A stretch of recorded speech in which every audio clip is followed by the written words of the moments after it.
Ladies and gentlemen, welcome to the Rogers Kakasungura YouTube channel. I sat and I have been listening to Rigathi Gachagua since 7 p.m. when he started. He ran through 2 hours until about 9:50 when he concluded his defense. And whatever Gachagua has read, these are documents that were prepared. He was going to defend himself tomorrow before the National Assembly, that is before the members of parliament. But I know some people have been waiting to see if I will make an analysis and a synopsis of what Gachagua said today. I want to give my own opinion as Kakasungura, why I believe that Gachagua's defense today hold no waters. I will tell you the reason why, and I will break them in bits so that you're able to understand. I am not the only one who feels so. Sabina Chege supports Rigathi Gachagua, but after listening to Rigathi Gachagua like 1 hour, Sabina Chege wrote on his Facebook page, "He who guards his mouth guards himself from trouble." That means even Sabina Chege herself had given up. I have seen Aden Duale tweeting and saying, "There is no shortcut to a palm tree." There is no shortcut. I have seen Otienda Molo tweeting also. They're writing. But let me tell you why I'm convinced Rigathi's defense hold no waters. Number one, Rigathi was responding to a question of his farm. And he said, since he became the deputy president, he has been going to Rift Valley and is given 1 cow. So putting all those cows together, he came up with a farm. How true is that? Can he substantiate? Can Gachagua provide any photo? Because a public figure. And by the way, the code of conduct states clearly that a public servant is not supposed to receive gifts. You remember when Maraga rejected goats from Malala? So by Gachagua saying he has been receiving cows from the people of Rift Valley, that itself is an offense as per ethics and code of conduct of public servants. Ladies and gentlemen,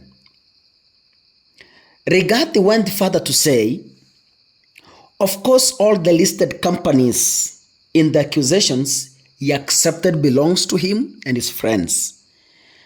He has not rejected any company. Alisema ziko, but he says they have been dormant. Let me tell you, Kenyans, have you ever come across, even in your own towns, a 5-star hotel that has a well-paid staff with no customers? Me, I have seen many, even in my region. Gachagua is accused of money laundering. Your guess is as good as mine. So those companies don't need to be active for Gachagua to launder money through them. And some others closed, I don't know when, others have 100 and something in account.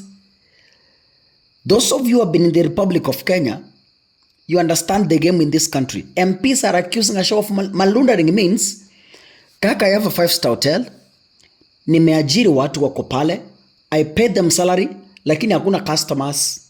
At the end of the day, I deposit 2 million, niseme nimetoa kwa hoteli yangu. Means I have accounted for it and I can deposit to the system, zikuwe clean money. Simple. Point number 3. That's point number 2. Point number 3. Gachagua is talking about his son who finished KCSE in 2010 but has accumulated enough wealth to even ask a loan of 600 million from a bank to run business. How true is that, ladies and gentlemen? How true is that? Gachagua is saying that he's not a Kikuyu. His mother comes from Meru. And because he's an orphan, he went to Meru, purchased acres of land because he was lonely, so he wanted to be close to his sisters and the brothers. Can he substantiate that? Gachagua goes on in his defense to say that, you know, I say Kenya Kwanza is a company of shares because Musalia Mudavadi and Moses Wetangula signed 30%. Amason Kingi also signed a percentage. So that itself today, Gachagua says, made him say Kenya Kwanza is a government of shares. Gachagua has twisted the share narrative because he has never told us, at any point, he has never told us that he is saying a company of shares because of A, B, C, D. He has been walking around Kenya shouting kwamba he made William Ruto the president. He has so many shares in this government, and so he should be given an opportunity to harvest fast. That is what Gachagua has been telling us. Hawezi ruka sahi atuambia ati kulikuwa na agreement. The 30% agreement has been in the public. Go and Google online. It came out even before William Ruto was elected. The 30%, it has been online. So Gachagua cannot pretend to be exposing it now because that is something that has been online. Ladies and gentlemen, let's be realistic and be truthful men, as Gachagua says. When the journalist decided to ask him questions, he dodged. Ameuliza swali vizuri. Akasema, in your watch, there are people who were fired from KRA. And other questions. Gachagua couldn't respond. Gachagua used to attack the media right, left, and center. Immediately took power.